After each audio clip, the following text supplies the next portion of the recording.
I am Gemma, 33 years old, and somehow still healing from wounds my family inflicted. As a senior forensic accountant, I built a successful career tracing hidden assets, but I never expected my own mother and brother to scheme against me. Last Thanksgiving, they invited me to a lavish holiday dinner. Between the turkey and the cranberry sauce, my mother leaned forward smirking and slid a 30-day eviction notice toward my plate. She told me it was my last meal in this house. I simply wiped my mouth, smiled, reached into my bag, and placed a single legal document on the table. I told her it was her last meal too. Before I continue this story, let me know where you are watching from in the comments below. Hit like and subscribe if you have ever had to stand up to family who underestimated your worth. Growing up in our affluent Chicago suburb meant privilege to outsiders. But inside our sprawling colonial home, emotional coldness permeated every corner. Our house, with its manicured lawn and grand staircase, was a fortress of expectations I could never quite meet. My older brother Derek, who is now 35, was always the golden child. From elementary school through college, he was praised for simply existing while my straight A's and honor societies went completely ignored. At 60 years old, my mother Diane still treated Derek like a king while treating me like an inconvenient burden. The Thanksgiving table was set with our finest china and heavy silver flatware. The air smelled of roasted turkey, sweet potato casserole, and warm buttery rolls. I was taking my very first bite of dinner when the crisp white piece of paper slid across the polished mahogany table, stopping right next to my crystal wine glass. I looked down and read the bold black letters printed clearly at the top of the page. It was a formal 30-day eviction notice. I chewed my food slowly, swallowing before I even bothered to look up. Across the table, my mother was smiling. It was not a warm or loving smile, but the kind of tight, practiced smirk she reserved for people she deemed completely beneath her. She told me lightly that I needed to be packed and out by the end of the month because the family needed my space. The dining room fell completely silent. The only sound was the steady ticking of the antique grandfather clock in the hallway. I looked to my right where Derek sat.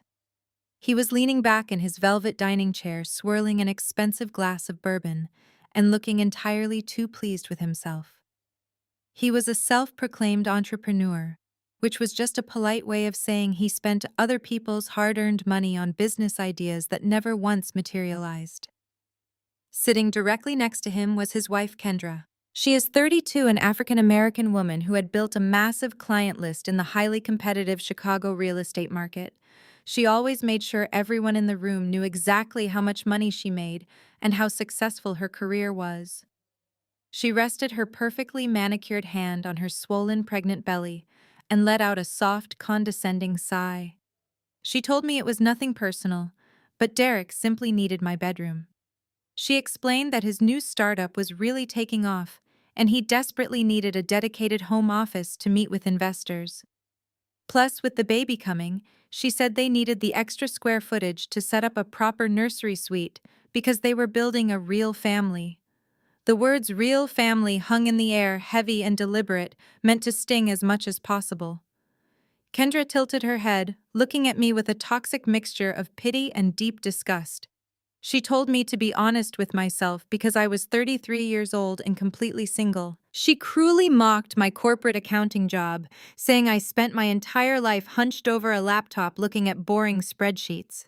She told me a single woman doing corporate accounting did not need a 4-bedroom house in the suburbs, and that it was inherently selfish of me to take up so much valuable space when my brother was trying to build a lasting legacy for his son. I stared at Kendra, letting her cruel words wash over me. I did not cry, and I did not yell. In my line of work dealing with lying corporate executives and desperate fraudsters, I knew exactly how to spot a bluff. My mother picked up her wine glass and told me to listen to my sister-in-law. She said Derek was doing important things and needed an environment that fostered his brilliant creativity. She told me I could easily rent a tiny 1-bedroom apartment downtown closer to my accounting firm, and that it would be much better for my lifestyle anyway. I kept my eyes fixed on the eviction notice. The sheer audacity of the document was staggering. It had my full legal name printed clearly at the top and bore my mother's signature at the bottom. The warm holiday dinner felt so painfully normal in a room dripping with ultimate betrayal. They had chosen Thanksgiving dinner, knowing I would be trapped at the table with nowhere to go. They thought my silence was pure shock. Derek finally spoke up, his voice dripping with arrogant confidence. He offered to float me a few $100s for a security deposit on a new place, once his next round of seed funding magically cleared. He told me he wanted to be generous about the transition, but I had to respect the family hierarchy. Kendra leaned forward and happily announced they had already called a moving company for me. She proudly stated they had even paid for the cardboard boxes to prove they were not monsters. She told me I just did not fit into their family picture anymore and demanded I sign the acknowledgement at the bottom of the page right then and there. My mother nodded in agreement, telling me to sign the paper quickly and not ruin the holiday with an emotional outburst. I looked at my mother, then at Derek, and finally at Kendra. The disrespect was so complete and so absolute that it brought a sudden sense of profound clarity to my mind. All the years of being pushed aside and watching Derek get praised for doing absolutely nothing were culminating in this single ridiculous piece of paper. They really believed they had the power to kick me out of the home.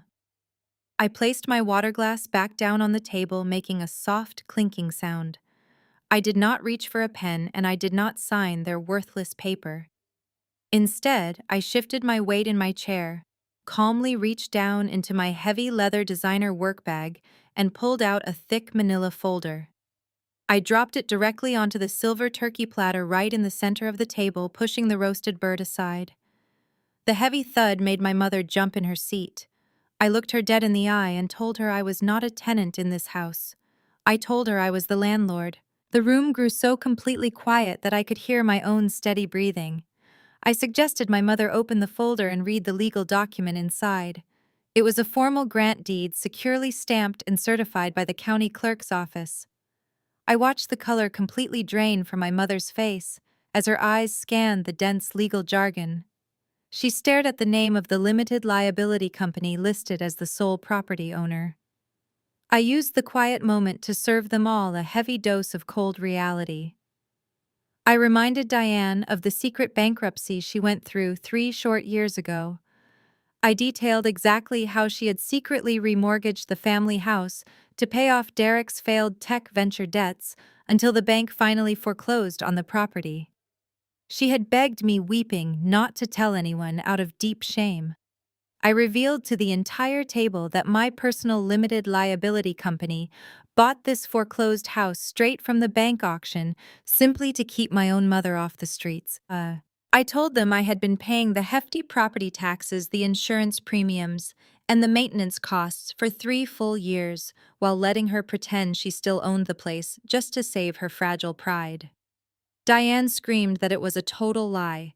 She slapped her hands over her ears and shook her head violently, denying every single word I said. Derek lunged across the dining table, his face red with sudden, uncontrollable rage, and tried to rip the thick paper right out of the folder. I did not even flinch. I calmly warned him that tearing up that piece of paper would not change a single thing because I had already filed all the digital copies with the county recorder and my legal ownership was absolutely bulletproof.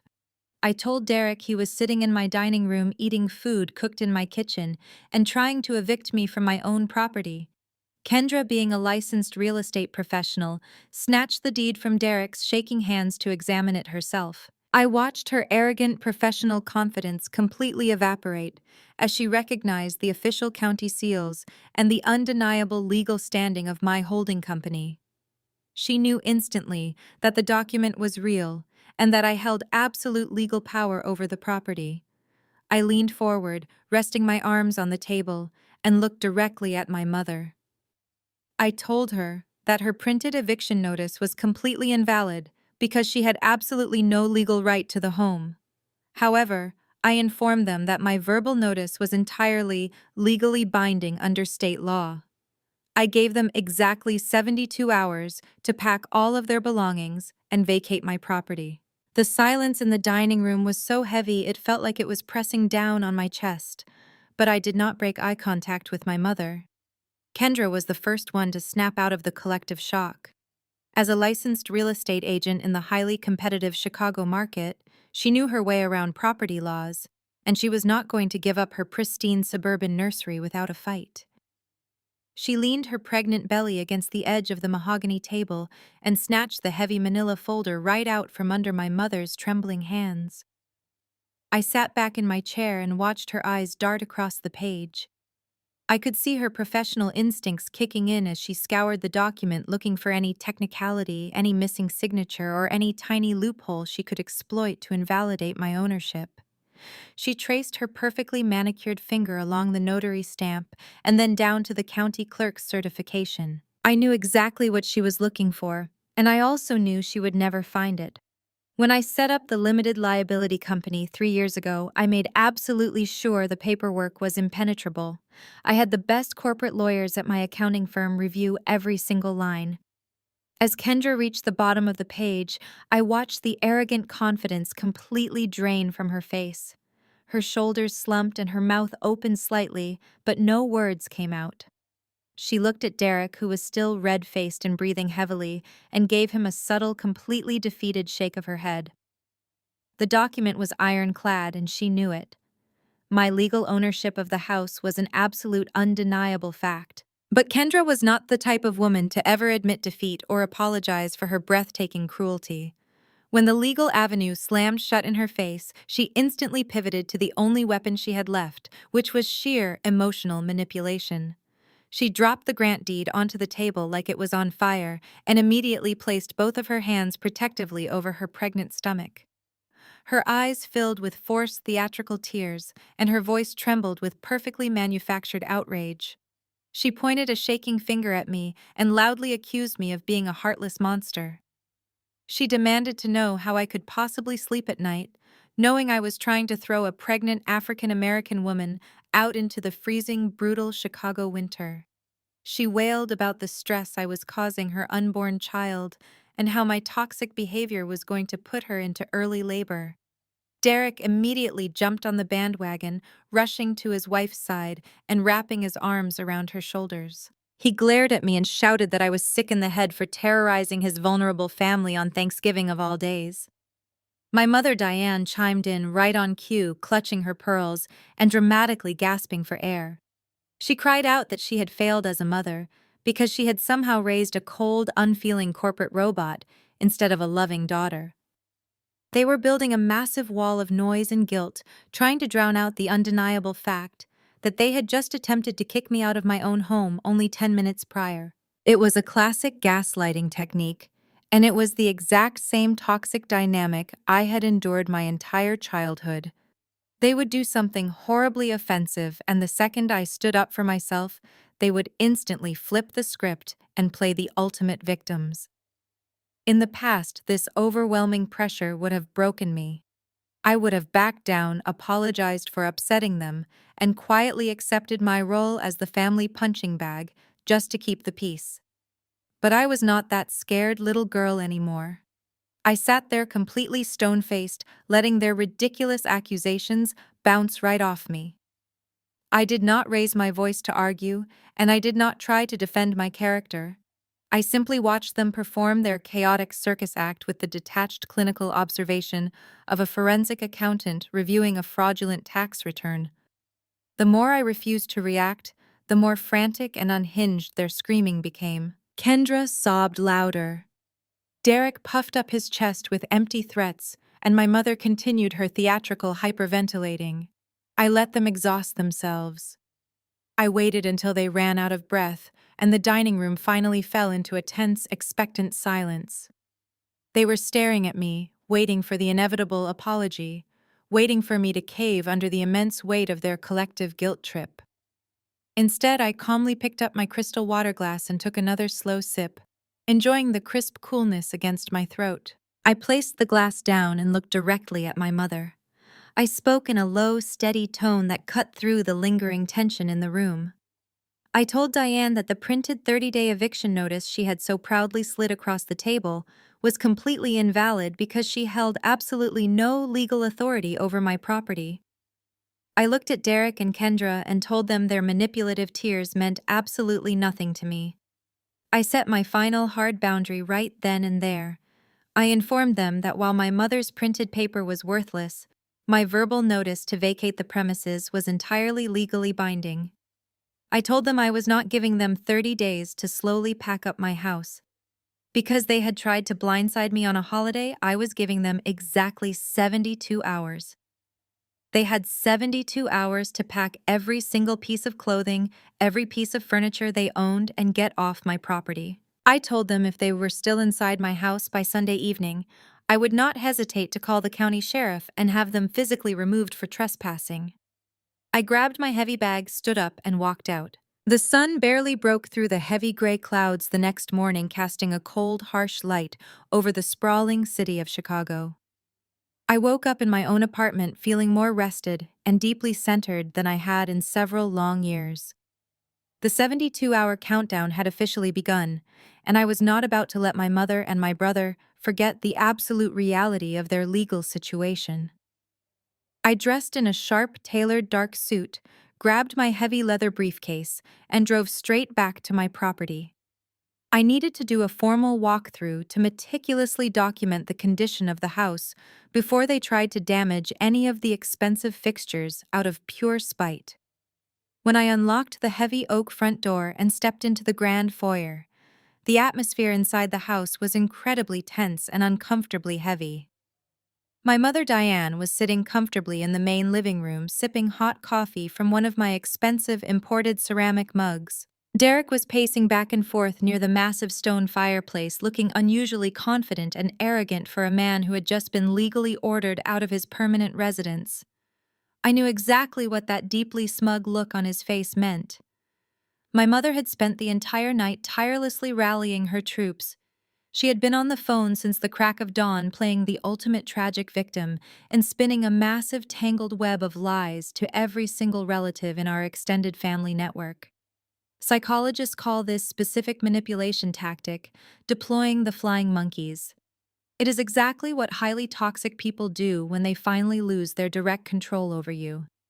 They immediately pivot and try to control how every other person in your entire life sees you. I did not even have the chance to set my heavy briefcase down on the polished entryway table before my cell phone started vibrating aggressively in my jacket pocket. I pulled the device out and looked at the bright glowing screen. The caller identification displayed the name of my Aunt Patricia. Patricia is my mother's older sister, and she operates as the undisputed fierce matriarch of the extended family. She lives in a massive luxury estate in Connecticut and prides herself on aggressively maintaining the family honor at all costs. She is notoriously loud, incredibly self-righteous, and has always heavily favored Derek just as much as my own mother does. I took a slow, deep breath and pressed the green accept button, bringing the phone up to my ear. I did not even get the chance to say a polite hello before the intense screaming began. Aunt Patricia's voice was so incredibly loud and shrill that I actually had to pull the phone a few inches away from my head just to protect my hearing. She did not ask for my side of the story or inquire about what actually happened at our disastrous Thanksgiving dinner. She just launched directly into a vicious, unhinged verbal assault. She called me a heartless monster who was completely dead inside. She demanded to know how I could be so incredibly cruel and vindictive to my own flesh and blood. She screamed that I was an absolute disgrace to the family bloodline and that my late grandparents would be rolling in their graves right now if they could see the terrible, selfish woman I had become. She accused me of being deeply jealous of Derek's entrepreneurial success and wildly envious of Kendra's beautiful pregnancy. She said I was trying to maliciously destroy a beautiful growing family simply because I was bitter, miserable, and completely alone in the world. I stood perfectly still in the middle of my foyer, letting the massive, turbulent wave of verbal abuse wash over me without showing a single ounce of visible emotion. I looked over into the living room to closely observe my audience. My mother was smiling that exact same toxic, arrogant smirk from the night before. Derek had completely stopped pacing and was casually leaning against the wooden fireplace mantel, crossing his arms with a look of pure, triumphant satisfaction. They could clearly hear the faint, muffled sounds of Aunt Patricia's screaming coming from the earpiece of my phone, and they were absolutely loving every single second of the spectacle. They honestly thought the intense social pressure from our extended relatives was going to completely crush my spirit. They truly believed that if they successfully turned the entire extended family against me, I would eventually fold under the pressure, apologize for my terrible behavior, and hand over the legal deed to the house. I did not get defensive. I did not try to argue with Aunt Patricia or beg her to please listen to logic and reason. Arguing with a flying monkey is a complete waste of valuable time because they have already actively chosen to believe the manufactured lies. Instead of defending my own character, I decided to use my extensive background as a corporate forensic accountant to go firmly and aggressively on the offensive. I slowly walked into the living room, deliberately closing the physical distance between myself and my incredibly smug brother. I stopped right in front of Derek. I lowered the phone from my ear, tapped the glass screen, and put the active call on speakerphone, turning the volume all the way up to the maximum possible setting. Aunt Patricia's screaming echoed loudly off the high-vaulted ceilings of the living room. I waited patiently for her to take a quick breath, and then I finally spoke. My voice was completely calm, steady, and heavily laced with absolute undeniable authority. "Aunt Patricia," I said smoothly, cutting through her aggressive, relentless tirade, "before you continue lecturing me about unconditional family loyalty and strict moral obligations, I have a very simple financial question for you." I kept my eyes locked directly on Derek's face as I spoke. The triumphant, arrogant smirk on his lips began to falter just a little bit as he sensed a sudden, dangerous shift in my demeanor. I asked her very clearly, emphasizing every single word to ensure there was zero misunderstanding. "Did Derek happen to tell you that the $150,000 in startup capital you lent him last month went directly to an offshore crypto casino?" The physical effect of those specific words was instantaneous and absolutely devastating to watch. Derek's face rapidly drained of all human color, turning a sickly, terrifying shade of pale gray. His arms dropped heavily to his sides, and his jaw literally fell open in pure, unadulterated shock. My mother completely froze in place with her ceramic coffee cup hovering halfway to her mouth, her eyes darting frantically between my calm face and my brother's utterly terrified expression. The other end of the phone line went completely dead silent. The heavy, crushing silence stretched out for 5 agonizing, endless seconds. It was the kind of thick, suffocating silence that always occurs right before a massive, unavoidable explosion. I knew exactly what I was talking about because I am a highly seasoned expert in tracking concealed hidden assets. When I took full legal ownership of the house 3 years ago, I started keeping a very close professional eye on Derek's financial movements to ensure he could never drag my mother into another devastating, humiliating bankruptcy. I had personally seen the digital wire transfers. I had successfully traced the complicated international routing numbers. I knew for an absolute, verified fact that the generous business loan Aunt Patricia had given him straight from her personal retirement savings was completely gone, gambled away on unregulated digital roulette tables in a matter of a few short weeks. He had not invested a single penny into any legitimate technology startup. It was all a giant, elaborate financial scam meticulously designed to fund his crippling secret gambling addiction. "Gemma, what are you talking about?" Aunt Patricia finally whispered, her voice trembling with sudden, overwhelming dread and confusion. All the righteous, misplaced anger had completely vanished from her tone, replaced by a deep, genuine, creeping panic. I did not break eye contact with my sweating, trembling brother. I told her to check her personal email inbox right now because I had just sent her the complete forensic breakdown of the fraudulent wire transfers, including the exact computer IP addresses and the specific offshore casino account numbers. I told her Derek was a manipulative, lifelong fraud who was actively using the fake illusion of a new business venture to comfortably steal massive amounts of money from his own trusting family members. I suggested she ask Derek about it directly, since he was standing right in front of me, listening to every single word being spoken. Suddenly the phone erupted again, but this time the intense fiery wrath was not directed at me. Aunt Patricia let out a loud, guttural sound of pure, unadulterated, absolute fury. She screamed Derek's name so incredibly loudly that the tiny speaker on my phone actually crackled and distorted. The unified familial alliance that my mother had spent all night carefully building fractured and shattered into a million tiny, useless pieces in the span of 30 short seconds. Patricia aggressively demanded to know exactly where her hard-earned retirement money was located. She loudly threatened to call the local authorities and file formal felony fraud charges before the end of the business day. Derek started stammering desperately, leaning nervously toward the phone, trying to invent a believable lie on the spot to save himself. He falsely claimed it was just a temporary aggressive investment strategy and that the money was securely locked up in a high-yield digital liquidity pool. It was incredibly pathetic to witness. Nobody was buying his ridiculous nonsense anymore. My mother hastily stood up, frantically trying to defend her precious golden child, but Aunt Patricia instantly turned her explosive, unforgiving wrath onto Diane as well.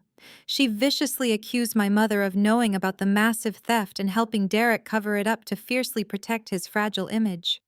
The two sisters began screaming uncontrollably at each other, hurling decades of deeply buried, bitter resentment back and forth across the active speakerphone. I stood there silently watching the absolute, utter chaos unfold inside my own living room. The perfect united front they had confidently presented at the Thanksgiving table was completely destroyed. They were fiercely tearing each other apart, driven by pure greed, devastating lies, and ultimate family betrayal. I reached forward and calmly tapped the red button on my screen, ending the chaotic call and cutting off the screaming match instantly. The sudden, profound silence in the room was completely deafening. Derek was breathing heavily, staring down at his expensive leather shoes in absolute sheer terror. My mother looked completely lost, suddenly realizing that her primary source of financial support and social power in the family had just violently turned against her. I picked up my heavy briefcase from the floor and looked coldly at both of them. I reminded them that the eviction clock was still ticking, and they now had less than 60 hours to pack their bags and get off my legal property. I told them they should probably spend much less time making manipulative phone calls and far more time finding a cheap moving van, because absolutely nobody in the extended family was ever going to offer them a safe place to stay after today. I turned around and walked right out the front door, feeling lighter and significantly more powerful than I ever had in my entire life. The explosive phone call with Aunt Patricia had completely shattered the united front my family had tried to build. While my mother and Derek were left reeling in pure panic, it did not take long for Kendra to formulate a new strategy. Derek was completely falling apart. I knew from the frantic voicemails he left on my phone that he was terrified of facing criminal fraud charges. But Kendra was cut from a very different cloth. She was a highly successful real estate agent who thrived in high-pressure negotiations, and she was incredibly calculating. 2 hours after I left the house, my cell phone buzzed with a short text message. It was from Kendra. She did not bother with any pleasantries or fake family warmth. She simply named a quiet, independent coffee shop on the edge of the city and told me to meet her there in 30 minutes to resolve our little real estate dispute once and for all. I knew exactly what she was trying to do. She wanted to get me away from my property and onto neutral ground so she could try to regain the upper hand. I decided to meet her not because I was willing to negotiate, but because as a forensic accountant, I always wanted to know exactly what the opposing side was planning before they actually made their move. The drive to the coffee shop was quiet and gave me time to clear my mind. The weather was classic Chicago winter with gray skies and a bitter wind that seemed to cut right through the glass of my car windows. The coffee shop Kendra had chosen was small, dimly lit, and practically empty at that time of day, which made it the perfect location for a private confrontation. The smell of roasted espresso beans and sweet pastries hung heavy in the warm air. I walked through the glass door hearing the tiny brass bell chime above my head and immediately spotted Kendra sitting in a dark leather booth in the far back corner. She was sipping a large iced latte and scrolling through her smartphone looking completely relaxed. There was absolutely no trace of the hysterical crying pregnant woman from the day before. Her posture was perfectly straight, her makeup was completely flawless, and her expensive designer handbag was placed purposefully on the table next to her drink. I walked over and slid into the booth across from her, placing my hands flat on the wooden table. I did not order a drink, and I did not offer a friendly greeting. I just looked at her, waiting for her to speak. Kendra locked her smartphone and placed it face down on the table. She looked at me with cold, calculating eyes that held absolutely zero affection or warmth. The victim act was completely gone. She was no longer playing the part of the wounded sister-in-law. She was operating purely as a ruthless businesswoman trying to close a difficult deal. Kendra leaned forward, resting her elbows on the table, and let out a soft, chilling laugh. She told me she had to give me credit because she genuinely never thought I had the backbone to pull off something so incredibly calculated. She admitted that she knew Derek was terrible with money and that he was a complete fool, but she had no idea the house was legally owned by my holding company. She said it was a very smart move on my part, but that I had made a massive critical mistake by severely underestimating her. I sat perfectly still, keeping my face completely blank. I asked her what she wanted because she was currently wasting my very valuable time and the clock was still ticking on their eviction. Kendra took a slow, deliberate sip of her iced coffee and smiled. It was a terrifying, predatory smile. She told me that packing up an entire house and moving a pregnant woman on such incredibly short notice was extremely stressful and terribly expensive. She stated that if I wanted them to leave the property quietly, without putting up a massive public fight, it was going to cost me a very specific amount of money. She reached into her designer bag and pulled out a single piece of paper, sliding it slowly across the table toward me. It was not a legal document. It was a handwritten note with a single number written on it: $200,000. She looked me dead in the eye and demanded a $200,000 relocation fee. She called it a simple convenience tax for forcing them out of their home during the holiday season. I looked at the piece of paper and then looked back up at her, feeling a sudden wave of genuine disbelief.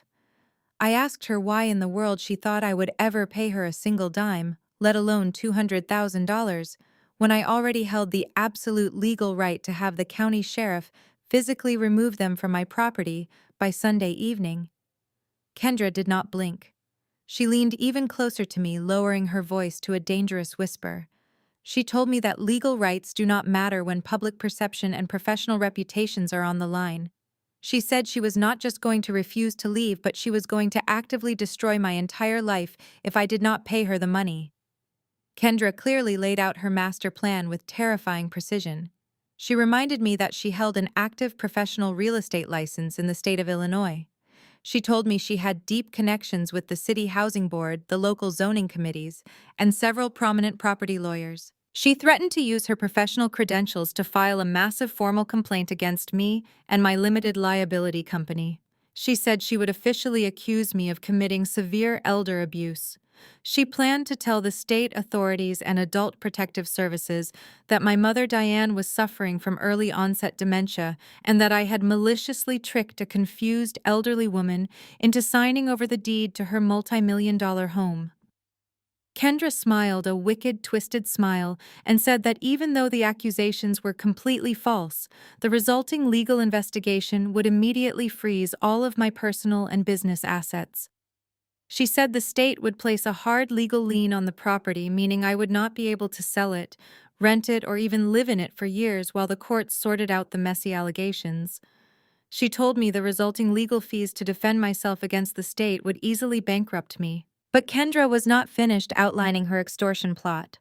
She told me she would also take her completely fabricated story of elder abuse directly to the senior partners at my accounting firm.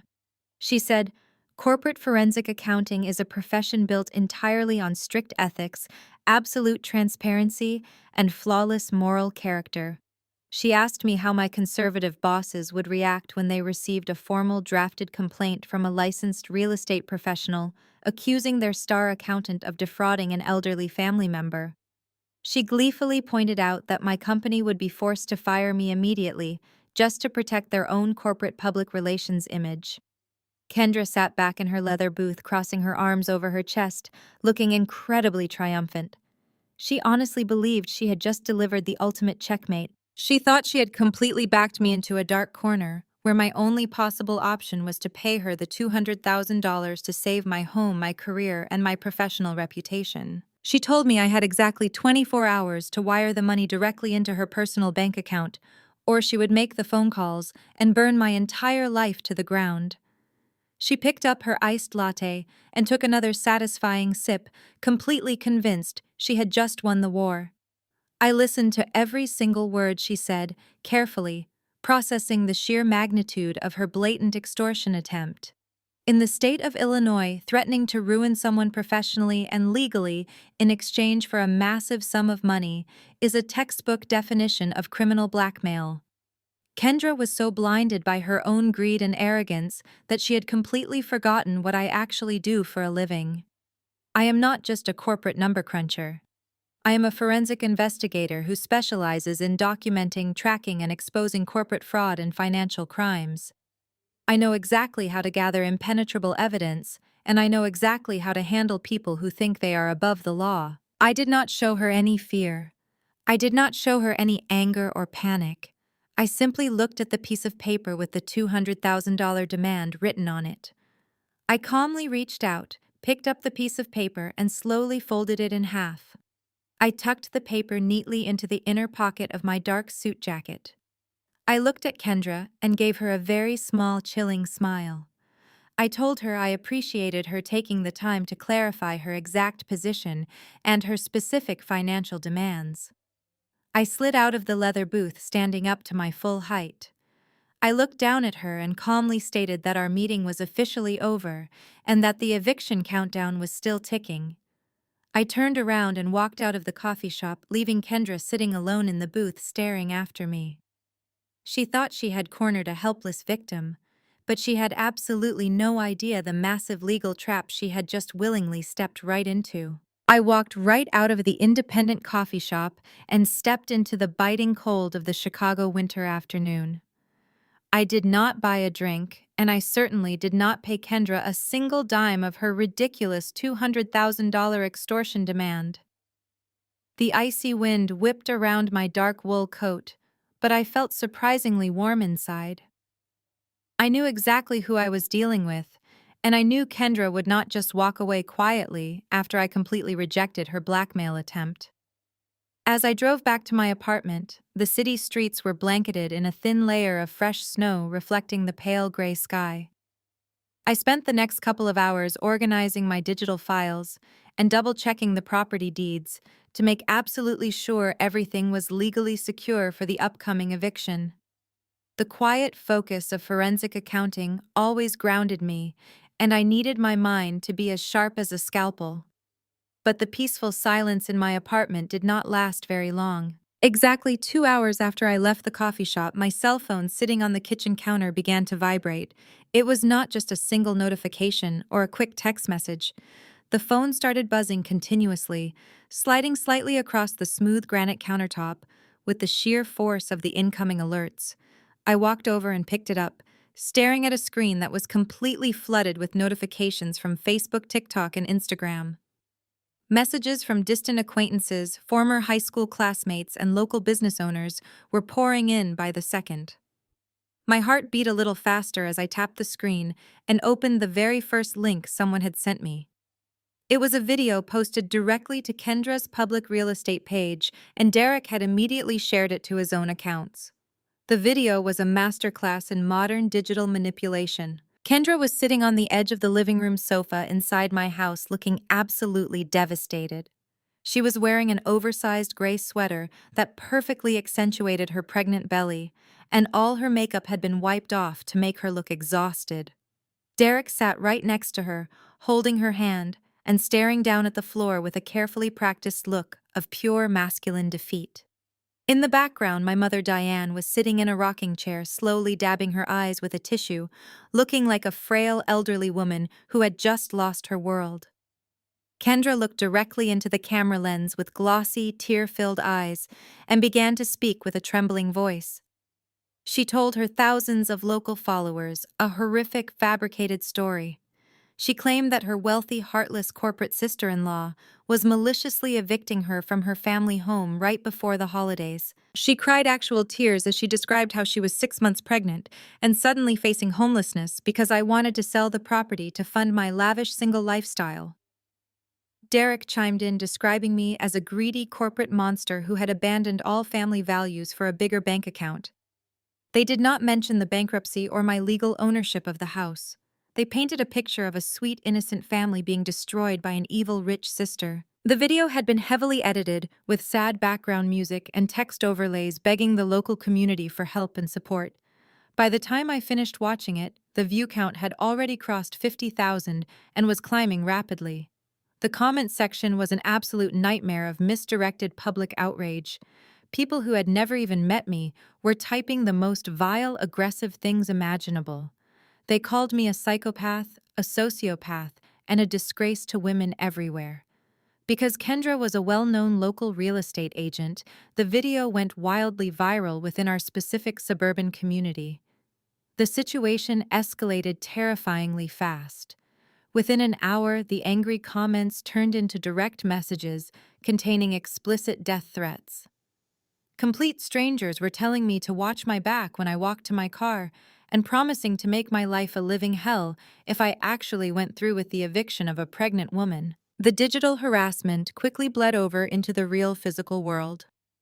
I lived in a nice, quiet neighborhood, but the internet moves incredibly fast. Someone had quickly tracked down my apartment address and posted it publicly in the comment section of the viral video.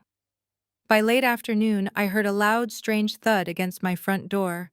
When I carefully looked through the peephole, I saw nothing, but when I opened the door, I found a large garbage bag ripped open and dumped directly on my welcome mat. Half-eaten food, empty coffee cups, and dirty paper towels were scattered across the hallway floor.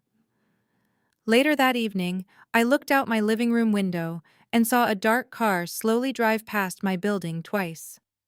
The driver honked the horn aggressively and threw a fast food cup at the front steps. My own neighbors were glaring at me in the hallway and whispering behind my back because the lie had spread so effectively. Derek and Kendra honestly believed they had won the war. They thought this massive digital smear campaign would completely terrify me into submission. They assumed the overwhelming social pressure, the scary death threats, and the public humiliation would force me to instantly transfer the house deed back to my mother just to make the nightmare stop. Kendra even sent me a smiling selfie via text message with a caption asking if I was ready to pay her the relocation fee yet. They were celebrating their brilliant public relations victory, convinced they had successfully destroyed my reputation. But they had made one fatal miscalculation. They forgot that as a forensic accountant, I do not react to emotional manipulation. I react to hard data. I sat at my computer quietly saving every single threat and building my case perfectly. The next morning, I dressed carefully in my sharpest navy blue suit. The viral video was circulating online, but I had a demanding job to do. My career as a senior forensic accountant was my sanctuary. Logic and hard data always won over emotional manipulation there. I drove to the downtown Chicago skyscraper where my accounting firm was located. Usually walking into the lobby felt like coming home, but today the atmosphere was different. I noticed the receptionist looking at me with nervous eyes. When I stepped onto the elevator, my colleagues suddenly stopped talking. The heavy silence followed me to my desk on the 42nd floor. People were staring over their cubicles and whispering in hushed tones. I sat down, pretending not to notice the intense scrutiny. Before I could open my email, my desk phone rang sharply. It was the executive assistant for Mr. Harrison, the senior partner of the firm. She told me to come to his corner office immediately. The walk down the long carpeted hallway felt like walking toward an execution block. Mr. Harrison was a fiercely strict man who had built the prestigious firm from the ground up. He valued corporate reputation and absolute discretion above everything else. I knocked once and opened the mahogany door. Mr. Harrison was sitting behind his massive desk, his hands clasped together, and his expression incredibly grim. He did not offer a warm greeting or ask me to sit down. He simply turned his large computer monitor toward me so I could clearly see the screen. Playing right there on a continuous loop was the tearful, highly edited video of Kendra and Derek sitting in my living room. The video had breached the walls of my professional life. "Gemma, we have a very serious problem," he said, his voice echoing in the large, quiet office. "Our firm relies entirely on the unwavering trust of our high-net-worth clients. We handle their most sensitive financial secrets, and we are expected to maintain an absolutely spotless public image."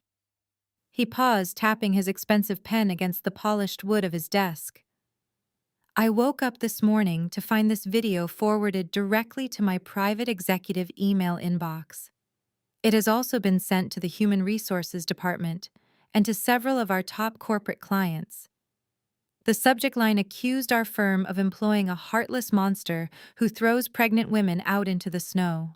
I stood perfectly still, keeping my breathing slow and steady. I knew exactly what was happening. Derek and Kendra were trying to systematically destroy my only source of independent income. They wanted to strip away my financial security so I would be forced to crawl back to them and surrender my house. Mr. Harrison leaned back in his leather chair and looked at me with deep disappointment. He reminded me that as a senior accountant on the partner track, I had signed a very strict employment contract. He specifically brought up the moral clause. He explained that any employee who brought public disgrace, negative media attention, or significant public relations damage to the firm could be terminated immediately without severance pay.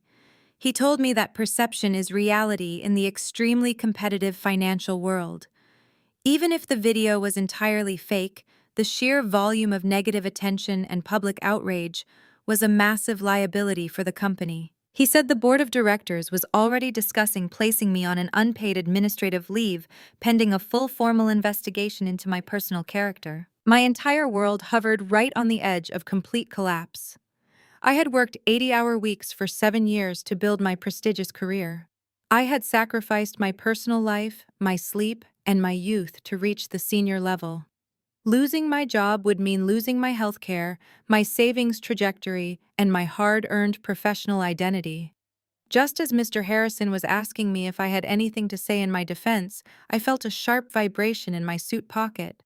My cell phone was buzzing. Under normal circumstances, I would never check my phone during an executive meeting, but my forensic instincts told me it was the final missing piece of the puzzle. I politely asked Mr. Harrison for a brief moment and reached into my pocket. I looked down at the glowing screen. It was a text message from Derek. My brother had sent me a picture. I opened the image and felt a cold wave wash over me. It was a photograph taken just a few hours ago right inside the main lobby of my accounting firm building. He had actually driven downtown and physically stood in the lobby of my workplace to manually distribute the viral video links to the corporate directories and email addresses listed at the front desk. Below the picture, he had typed a short, mocking message. "Hope you have a backup career, loser." He added a laughing, crying emoji at the very end. He was incredibly proud of his destructive sabotage. He honestly thought he had just delivered the final fatal blow to my entire independent life. I stared at the text message and then slowly looked up at Mr. Harrison. The fear that had been threatening to overwhelm me completely vanished. It was replaced by a sharp, crystal-clear focus. Derek had just handed me the exact evidence I needed to prove this was a targeted malicious harassment campaign and not a genuine public outcry. He had crossed a massive legal line by bringing his fraudulent extortion scheme directly into my corporate workplace.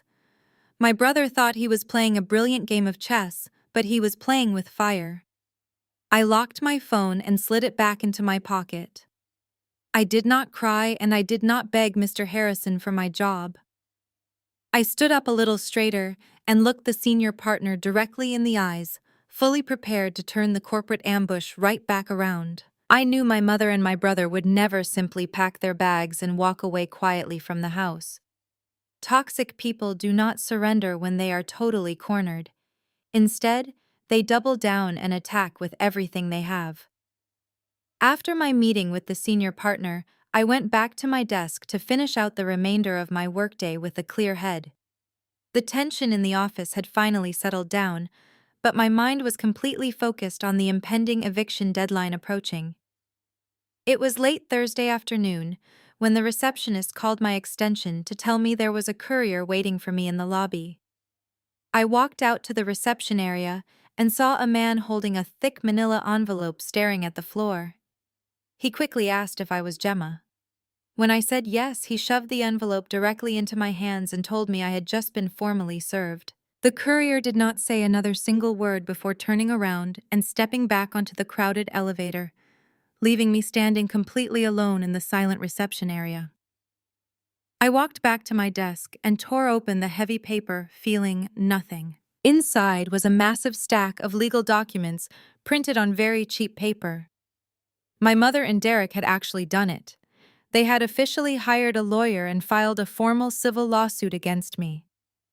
I sat down in my ergonomic office chair and began to closely read through the utterly ridiculous legal complaint. I looked at the letterhead printed at the top of the very first page. They had not hired a respectable corporate firm like the one I worked for. They had hired a notoriously aggressive strip mall litigator who was famous in the Chicago area for running sleazy late-night television commercials. He promised huge financial payouts to absolutely anyone willing to dial his toll-free number, and proudly wore poorly tailored gray suits while aggressively screaming at the camera. He was exactly the type of bottom-feeding opportunist my toxic family would find incredibly appealing. The lawsuit itself was an absolute masterpiece of wild fabrication and pure legal fiction. The primary demand was for the immediate and unconditional transfer of the property deed back into my mother's name, but they did not stop there. The lawsuit also demanded an additional $50,000 in punitive damages for the supposed severe emotional distress I had maliciously inflicted upon a vulnerable elderly woman and a heavily pregnant mother. They falsely claimed my actions had caused them profound psychological trauma, severe insomnia, and intense physical suffering. The sheer audacity of the document was almost comical.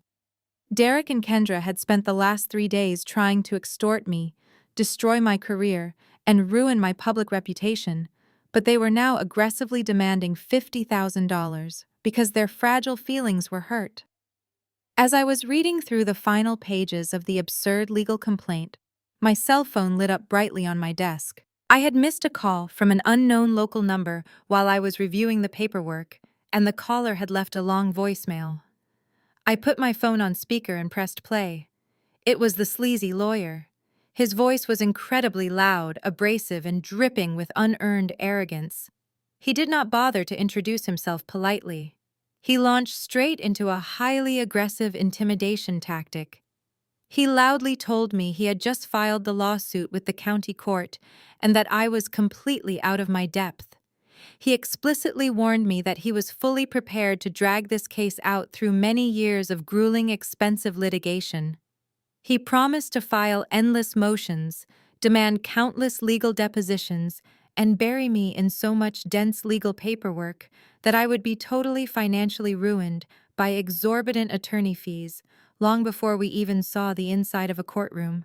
He told me I was just a stubborn young corporate accountant going up against a seasoned trial shark. He confidently suggested that the only smart move would be to sign the house over immediately and pay the $50,000 to avoid declaring personal bankruptcy. He ended the threatening voicemail by demanding I meet him at his office the very next morning for a mandatory mediation session, or he would aggressively seek an emergency injunction against me. I sat quietly at my desk and listened to the terrible recording a second time. I did not feel a single ounce of fear or anxiety. In fact, I felt a deep, profound sense of pure satisfaction. I let out a slow, cold smile. The lawyer honestly thought he was intimidating a helpless, terrified younger sister. He had absolutely no idea that he had just left a recorded threat of extortionate litigation directly on the personal phone of a senior forensic accountant. He had no idea that I spent my entire professional life meticulously tearing apart complex financial crimes and destroying arrogant men who mistakenly thought they were entirely above the law. I turned my full attention to my dual computer monitors. I opened the securely encrypted financial dossier I had spent the last 48 hours meticulously building. It was a massive digital file containing every single piece of undeniable evidence proving Derek's massive credit card fraud against my mother and Kendra's blatant federal mortgage fraud. I confidently clicked the print icon. I sat back and happily listened to the rhythmic hum of the high-speed laser printer in the corner of my office as it rapidly spit out page after page of absolute, undeniable proof. I gathered the warm, freshly printed papers. I sorted them incredibly carefully into 3 separate red legal folders. One folder for my mother, one folder for Kendra, and one special folder exclusively for the sleazy lawyer. I packed the red folders securely into my heavy leather briefcase and snapped the brass locks firmly shut. The legal trap was now perfectly set forever. The morning of the mediation arrived with a bitter chill, but I felt completely warm and focused. I drove to the address listed on the formal legal summons. It was not a prestigious corporate building like the one I worked in every day. The lawyer's office was located in a rundown strip mall, right between a discount liquor store and a vacant laundromat. The neon open sign buzzed loudly, casting a cheap red glow over the broken pavement. I parked my car, took a deep, steadying breath, and grabbed my heavy leather briefcase. I walked through the front door and was hit by the overwhelming smell of stale coffee and old cigarette smoke. The waiting room was tiny and deeply depressing, with faded motivational posters hanging crookedly on peeling beige walls. A bored receptionist aggressively chewing bright pink gum pointed me down a narrow, dimly lit hallway without even asking for my name. I walked down the hall, listening to the sharp, confident click of my high heels on the cheap linoleum floor. I reached the frosted glass door at the end of the hallway and confidently turned the brass knob, preparing myself for the absolute circus waiting on the other side. When I stepped into the cramped office, the entire room felt suffocatingly small and incredibly hostile. My toxic family had already arrived and completely taken over the tiny space. My mother, Diane, was sitting in a cheap plastic guest chair, tightly clutching a crumpled white tissue. She was performing her signature fake crying routine, letting out small, theatrical sobs while carefully dabbing her perfectly dry eyes. She wanted to make absolutely sure the sleazy lawyer saw her as the frail, heartbroken victim of horrific elder abuse. Derek was sitting right next to her, looking incredibly relaxed and utterly triumphant. He had actually kicked his expensive leather shoes up onto the edge of the lawyer's messy wooden desk, crossing his ankles like he already owned the entire building. He shot me a deeply arrogant, mocking smirk, fully believing he had finally beaten me into absolute submission. Sitting on the other side of Derek was his pregnant wife, Kendra. She had her expensive designer handbag placed carefully on the floor, but I immediately noticed exactly what she was doing with her smartphone. She had subtly propped the device up against a tall stack of thick law books, pointing the camera lens directly at the empty chair, meant for me. The tiny red recording light was barely visible, but my highly trained forensic eyes caught it instantly.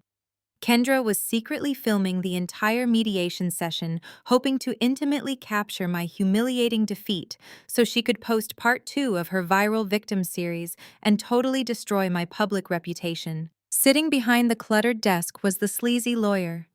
He wore a poorly tailored gray suit and his stained silk tie was loosened sloppily around his thick neck. He did not offer to shake my hand or introduce himself. Instead, he immediately went on the aggressive offensive. Before I could even sit down, he stood up violently, kicking his chair back, and slammed both of his heavy hands flat onto the wooden desk, making a loud, cracking sound. He leaned forward aggressively, trying to physically intimidate me with his sheer size. He loudly declared that the fun and games were officially over and I had absolutely nowhere left to hide. He pointed a thick, stubby finger right at my face, telling me my mother and brother were ready to ruin me in civil court if I did not comply instantly. He confidently rattled off a terrifying list of legal consequences. He threatened to freeze all my bank accounts, officially garnish my future corporate wages, and drag my name through the local media until I could never find a professional job in the state again. He dramatically picked up a printed copy of the property deed and threw it across the desk toward the empty chair. He aggressively demanded that I sit down, pick up a pen, and sign the house over to Diane immediately. He yelled that if I did not sign that exact piece of paper right then and there, we were going straight to a judge and I would end up completely bankrupt and sitting in a cold jail cell. Derek let out a loud, arrogant laugh, telling me to just listen to the smart man and sign the paper so they could all go home. Diane let out another loud, fake sob, burying her face completely in her hands. Kendra shifted slightly in her plastic seat, making sure her phone camera was perfectly angled to catch my emotional breakdown. They were all staring directly at me, waiting for the desperate tears to fall, waiting for the blind panic to set in, waiting for me to completely surrender everything I had worked so hard to build. But I did not panic. I did not cry. I did not even look at the worthless piece of legal paper the angry lawyer had thrown at me. I walked confidently over to the empty chair and slowly sat down, crossing my legs gracefully. I kept my posture perfectly straight and my facial expression completely blank. I placed my heavy leather briefcase squarely on my lap and slowly unlatched the heavy, solid brass locks. The sharp, metallic click of the locks echoed loudly in the sudden, tense, expectant silence of the small room. I reached inside the dark leather interior and completely ignored the heavily breathing lawyer and my highly arrogant family. I calmly pulled out the 3 thick red folders I had carefully printed and organized at my corporate office the day before. The large folders were incredibly heavy, packed tightly with dozens of pages of absolute undeniable forensic financial evidence. Each folder had a bright red confidential stamp pressed firmly across the front cover. I placed the 3 red folders gently onto the edge of the lawyer's desk, lining them up perfectly straight. I looked up at the sweating, angry lawyer and gave him a very small, chilling smile. The trap was now fully closed, locked tight, and they had absolutely no idea what massive destruction was about to hit them. I sat perfectly still in the cramped office, letting the heavy silence stretch out for just a moment longer. The sleazy lawyer was still glaring at me, and my family was waiting for my inevitable surrender. I did not give them the satisfaction of a reaction. Instead, I slowly placed my hand on the very first red folder. I slid it across the scratched wooden surface of the desk, pushing it directly toward my mother. Diane looked down at the bright red confidential stamp, and then looked back up at me with her tear-filled eyes. She let out a small theatrical sniffle, still fully committed to playing the tragic victim. I kept my voice completely calm and entirely devoid of any emotion. I told her to open the folder and look at the documents inside. I suggested she stop performing for the lawyer and start paying close attention to the financial reality of her own life. Diane hesitated for a second, but her natural curiosity eventually won. She slowly reached out with a trembling hand and opened the heavy cover. The first page was a highly detailed summary report I had meticulously compiled. Behind it were dozens of pages of raw financial data. I watched her eyes scan the complex spreadsheets, the highlighted bank logs, and the printed copies of original credit card applications. I leaned forward slightly and began to verbally walk her through the undeniable evidence. I took her back to exactly 3 years ago. I reminded her of the devastating day she realized her entire life savings were completely gone, and her massive suburban home was in active foreclosure. I reminded her how she had cried on my shoulder, blaming the crashing economy and terrible financial advisors for her sudden absolute ruin. I told her she had spent 3 years believing she was simply the unlucky victim of a ruthless financial system. I kept my eyes locked on her face as I delivered the ultimate truth. I told Diane that the economy had absolutely nothing to do with her bankruptcy. I told her the entire financial collapse of her life was meticulously orchestrated from right inside her own home. I pointed a steady finger directly at Derek, who was suddenly sitting very still in his chair. I revealed that her precious golden child was the sole architect of her complete financial destruction.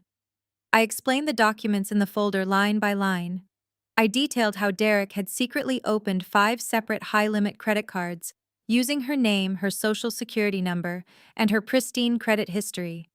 He had actively stolen his own mother's identity to fund his completely failed lifestyle. I described the digital paper trail that forensic accounting always uncovers. I showed her the specific computer internet protocol addresses proving that every fraudulent credit card application was submitted from Derek's personal laptop right inside her living room. I showed her the forged digital signatures that matched his handwriting perfectly. I broke down the exact timeline of the massive purchases. While Derek was loudly bragging to the entire extended family about his brilliant new technology startup, he was actually using his mother's stolen credit to buy expensive designer clothes, luxury dinners, and exclusive vacations for himself and Kendra. He maxed out all 5 cards in less than 8 months, intentionally defaulting on the massive payments and hiding the collection notices from the Daily Mail. The physical transformation in my mother was absolutely incredible to witness. The theatrical fake crying stopped instantly. The crumpled white tissue dropped from her trembling fingers and fell silently to the dirty carpet. The healthy color completely drained from her cheeks, leaving her looking pale and genuinely terrified. Her eyes widened as she flipped frantically through the pages, seeing the undeniable proof of the massive betrayal. She saw the exact dates, the specific luxury purchases, and the terrifying total balances that had ultimately triggered her devastating foreclosure. The protective illusion she had built around her perfect golden son shattered into a million tiny, unrecoverable pieces right there in the sleazy lawyer's office. Diane slowly turned her head and looked directly at Derek. For my entire life, she had looked at him with nothing but pure, absolute adoration. She had always made endless excuses for his lazy behavior and fiercely defended his most terrible choices. But in that exact moment, she looked at him with pure, unadulterated horror. She finally realized that the son she worshipped had casually sacrificed her entire financial future just to maintain his own arrogant, wealthy facade. Derek could not even meet her eyes. His previous arrogant smirk had completely vanished, replaced by a look of panicked desperation. He swallowed hard and opened his mouth, trying to invent a believable excuse, but the hard forensic data sitting right in front of them made any lie completely impossible. He tried to weakly claim it was just a temporary misunderstanding, and he always fully intended to pay her back once his business became successful. He stuttered nervously, sounding exactly like the pathetic, cornered fraudster he truly was. Diane did not say a single word. She just stared at him, her breathing becoming incredibly shallow and rapid as the sheer magnitude of his massive betrayal settled heavily into her chest. She realized I was the only reason she was not completely homeless, because my holding company secretly bought the foreclosed house, while her favorite son had been perfectly willing to let her lose absolutely everything. The sleazy lawyer shifted uncomfortably, knowing identity theft and massive credit card fraud were severe criminal felonies. The aggressive legal intimidation tactics were completely useless now.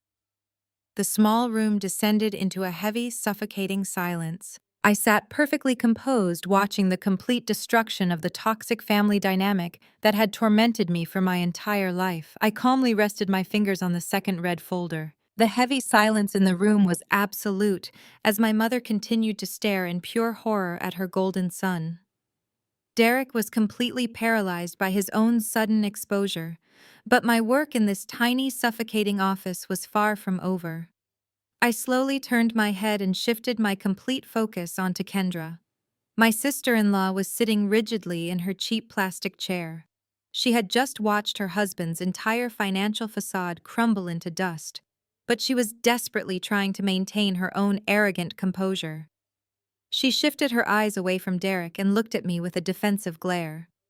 I knew she was silently calculating how to quickly distance herself from his massive credit card fraud. She thought she was the smart one in their toxic marriage. She thought her hands were completely clean, and that she could simply walk away from his mess with her prestigious career and her public reputation completely intact. I reached out and rested my fingertips on the second thick red folder.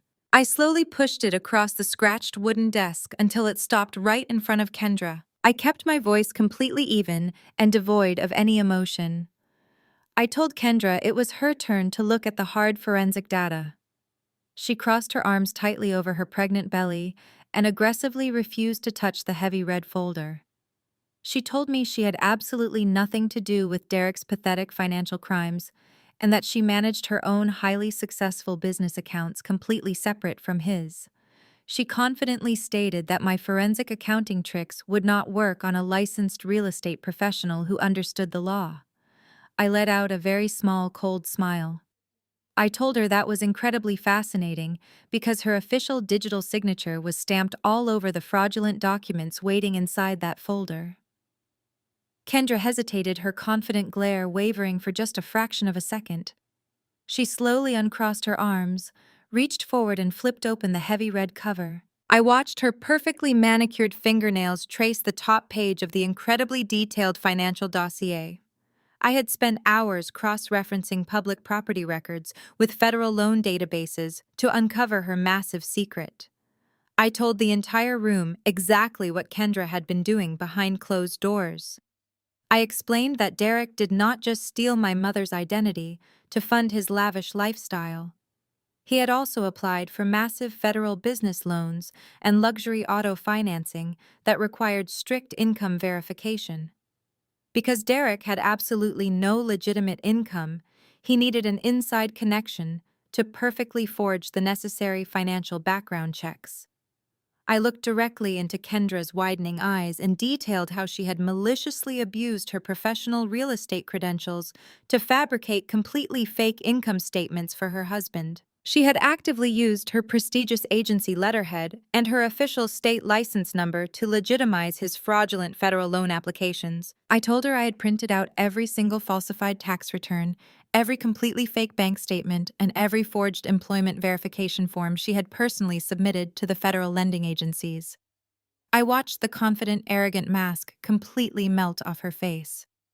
The color drained from her flawless skin, leaving her looking just as pale and terrified as my brother. I did not stop there. As a senior forensic accountant, I deal heavily with corporate compliance and federal lending laws. I began to calmly recite the exact federal statutes she had willfully violated. I told her that submitting falsified income documents to a federally insured financial institution is a direct violation of Title 18 United States Code Section 1014. I explained that her systematic use of electronic communications to orchestrate this massive financial deception constituted severe wire fraud under Section 1343. Kendra began to physically shake in her chair. Her breathing became incredibly ragged, and her eyes darted frantically around the tiny office like a trapped animal looking for an escape route. I made sure she understood the absolute severity of her dire legal situation. I told her that these were not simple civil misunderstandings or minor corporate bookkeeping errors. These were severe federal felony crimes. I clearly outlined the mandatory minimum sentencing guidelines. I told her that federal mortgage fraud and wire fraud carry maximum penalties of up to 30 years in a federal penitentiary and massive fines that would instantly bankrupt her. I explained that the moment the state real estate commission saw this undeniable evidence, they would instantly permanently strip her of her professional license. Her highly successful career, her pristine public image, and her entire wealthy suburban lifestyle were completely over. The sleazy lawyer pushed his chair back, his face slick with nervous sweat. He realized he was sitting with two people who had committed massive federal offenses. Kendra gasped a sharp sound of pure, unadulterated panic. Her eyes snapped away from the red folder and locked onto the stack of heavy law books resting on the desk. She remembered her smartphone. She had propped it up to secretly record my expected emotional breakdown for her viral victim series. She realized with sheer terror that she had just recorded herself being thoroughly exposed for committing massive federal felonies. She lunged forward with surprising speed for a pregnant woman. She frantically snatched her expensive smartphone off the desk, her hands shaking so violently she almost dropped it onto the dirty carpet. She desperately tapped the glass screen, her breathing loud and erratic as she frantically deleted the active video recording. She swiped frantically to delete the file from her recently deleted folder, as well completely desperate to destroy the digital evidence of her own catastrophic unmasking. I sat perfectly still watching her completely fall apart. The arrogant, confident woman who had tried to extort $200,000 from me the day before was entirely gone. She was now just a terrified, exposed criminal shaking in a cheap plastic chair. The tiny, cramped office was filled with the heavy sound of my sister-in-law Kendra frantically tapping on her smartphone, trying desperately to delete the video evidence of her massive federal crimes. My mother Diane was sitting frozen in her cheap plastic chair, staring at my brother Derek, with absolute horror. Derek looked like a man who had just been forcefully pushed out of an airplane without a parachute. His confident, arrogant smirk was gone and he was visibly shaking. But the true masterpiece of this entire mediation session was about to unfold. I slowly turned my calm, steady gaze away from my broken family and looked directly at the sleazy, aggressive lawyer sitting behind the cluttered wooden desk. Up until this moment, he had been leaning back in his large leather chair, watching the spectacular family meltdown with a mixture of confusion and growing professional concern. He took this case thinking it was just a simple family dispute over suburban real estate. He thought he could use his standard intimidation tactics to force a corporate accountant into signing away a valuable house. He had absolutely no idea he had intertwined his professional legal career with a federal fraud operation. The lawyer shifted uncomfortably under my direct stare. He cleared his throat loudly, trying to regain control over his rapidly deteriorating office environment. He adjusted his stained silk tie and puffed out his chest, attempting to project the same loud fake authority he used when I first walked into the room. He told me that regardless of whatever personal financial drama was happening between my brother and my mother, the civil lawsuit regarding the property deed was still highly active. He aggressively tapped his thick finger on his wooden desk and demanded that we get back to the original mediation agreement.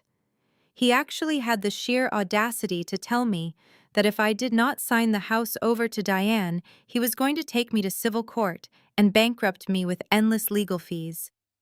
I did not raise my voice and I did not argue with him. I simply gave him a very cold, knowing smile. I reached out and gently tapped my manicured fingernail against the top of the third thick red folder sitting right in front of him. I told him before he made any more aggressive threats, he needed to open that third folder and read the documents I prepared exclusively for him. The lawyer let out a loud, arrogant scoff. He grabbed the heavy red folder with his thick hands and flipped the cover open roughly, fully expecting to see some meaningless corporate tax returns or an empty legal bluff. I sat perfectly still and watched his confident, aggressive demeanor completely evaporate in less than 10 seconds. The very first document inside the folder was a highly detailed, formally drafted letter addressed directly to the Federal Bureau of Investigation. Right behind it was a second equally detailed complaint addressed to the Illinois State Bar Association. I meticulously outlined every single piece of evidence regarding Derek's identity theft and Kendra's blatant federal mortgage fraud. But the most important part of the letters was the section highlighting his specific legal involvement. I explained that this lawyer was actively using the civil court system to maliciously extort a property deed from me on behalf of two known federal criminals. I specifically named him as a willing co-conspirator in their ongoing financial crimes. I cited the exact dates, times, and aggressive voicemails he left on my personal phone, using his own recorded threats of extortionate litigation as hard evidence against him. As the lawyer read through the perfectly formatted legal documents, all the color completely drained from his face, leaving him looking like a ghost in a cheap gray suit. A thick layer of nervous sweat suddenly broke out across his forehead. As an attorney, he knew exactly what these documents meant. He knew that if I mailed these letters, his entire legal career would be over by the end of the week. The State Bar Association would immediately suspend his license to practice law. and the federal authorities would raid his strip mall office, looking for evidence of his involvement in Kendra's mortgage fraud scheme. He would lose his business, his income, and potentially face his own severe prison sentence simply because he decided to take a cheap case for a quick payout. He looked up from the red folder and stared at me with wide, terrified eyes. He finally realized I was not a scared little sister he could easily bully. I was a senior forensic accountant holding a fully loaded legal weapon aimed directly at his livelihood. The lawyer suddenly exploded. He let out a loud, furious scream that echoed off the thin walls of his office. He grabbed the thick red folder and violently threw it across the desk directly at Derek. The heavy folder hit my brother's chest and scattered dozens of printed pages all over the dirty carpet. The lawyer jumped up from his leather chair, his face turning a bright, dangerous shade of purple. He pointed a shaking finger at Derek and screamed at the top of his lungs. He shouted that he was officially withdrawing as their legal counsel effective immediately. He yelled that he wanted absolutely nothing to do with their massive toxic web of federal crimes and identity theft. He aggressively ordered Derek, Diane, and Kendra to get out of his office that very second before he called the local police and had them arrested for criminal trespassing. My family scrambled in pure panic. Diane stumbled out crying genuine tears of absolute terror. Derek crawled toward the door completely humiliated and broken. Kendra grabbed her bag and rushed out right behind them, still shaking violently. They entered believing they were powerful, untouchable predators. Now they were running out completely defenseless, legally exposed, and entirely destroyed. I sat alone feeling a perfect sense of absolute victory. The heavy glass door of the strip mall office slammed shut behind them, echoing loudly across the empty concrete parking lot. The bitter Chicago wind was howling, whipping trash across the cracked pavement, but none of them seemed to feel the freezing cold. I walked out a few moments later, standing quietly under the flickering neon light of the discount liquor store next door. I wrapped my dark wool coat tightly around myself and watched the final inevitable collapse of my toxic family. They had nowhere left to run, and absolutely no one left to blame. The sheer terror of the federal crimes had finally broken through their arrogant delusions. For a few long seconds, they just stood there in a tight little circle, completely paralyzed by the reality of their massive legal exposure. Derek was staring blankly at the dirty concrete, his shoulders slumped and his hands shoved deep into his coat pockets. Diane was quietly sobbing, leaning heavily against the side of Derek's vehicle, trying to process the fact that her favorite son had intentionally bankrupted her. But Kendra was vibrating with a completely different kind of energy. The initial shock that had frozen her inside the lawyer's office was rapidly boiling over into pure, explosive rage. She looked down at her shaking hands and then looked up at Derek. She was a woman who had spent her entire adult life carefully building a flawless public image and a highly lucrative real estate career. She had clawed her way to the top of a deeply competitive industry, and now all of it was going to be completely destroyed because she had tied herself to a lazy, manipulative fraud. Kendra took a slow, heavy step toward my brother. She did not look like a grieving victim anymore. She looked like an apex predator who had just realized she was caught in a lethal trap. She started screaming at him, her voice cracking with absolute fury. She demanded to know what he was going to do to fix this massive disaster. She yelled that she was not going to spend 30 years in a federal penitentiary because he was too incompetent to run a legitimate business. Derek flinched violently, stepping back and putting his hands up defensively. He tried to shush her, frantically looking around the empty parking lot, terrified that someone might hear her confessing to wire fraud in broad daylight. He stammered out a weak, pathetic excuse, telling her they just needed to calm down and find a better criminal defense attorney. He promised he would figure something out and that he would protect her. That was the absolute worst thing he could have possibly said. The idea that this completely broke, unemployed fraudster could protect a successful woman from the federal government snapped the final thread of Kendra's sanity. She let out a loud, guttural scream of pure frustration. She raised her right hand and slapped Derek directly across the face with everything she had. The sharp cracking sound echoed like a gunshot across the freezing parking lot. Derek stumbled backward in pure shock, his hand flying up to cover his rapidly reddening cheek. My mother gasped loudly, covering her mouth in horror, but she was entirely too weak to step in and defend him. Kendra did not stop.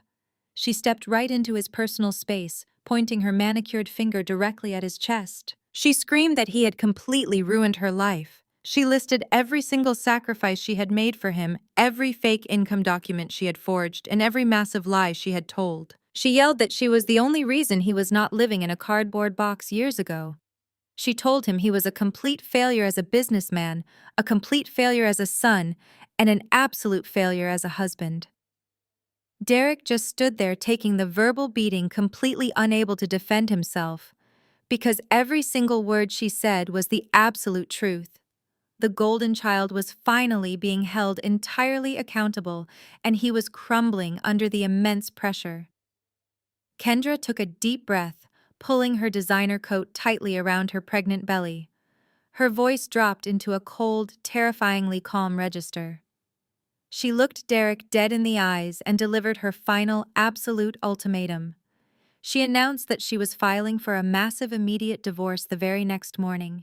She told him she was hiring the most ruthless family lawyer in the city, and she was going to petition for full sole custody of their unborn child. She explicitly stated that a convicted federal fraudster would never be allowed anywhere near her baby.